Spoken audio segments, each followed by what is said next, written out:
20. And Logan is sound asleep sa likod ng sasakyan niya. Kapag ginaisan siya ng grupo ng mga magnanakaw.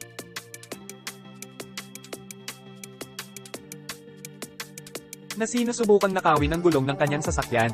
Sinubukan niyang kausapin ang mga ito ngunit binaril sa dibdib. Pagkatapos ng pag-umol at pamamahala upang mabawi, binaba niya ang sarili niya. Sa halip na ang lalaki ay kumuha sa kanilang mga takong. Matapos masaksihan iyon, nagpa siya silang lumaban, na lumalabas na isang medyo paypang ideya. Naiinis si Logan sa kanila, at nakikitungo sa kanila sa paraang dapat gawin ng isang dating ex-lalaki.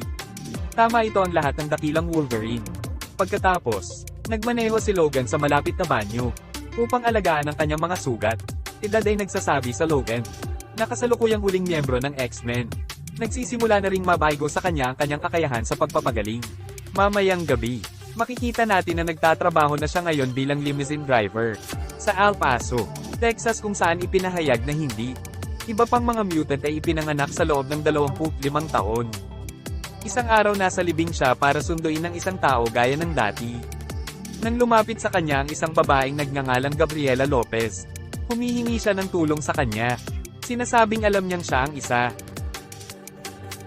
Ngunit tinatamaan niya si Logan bilang isang kilabot. Kaya tuluyan na niya itong iniiwasan hanggang sa umalis siya.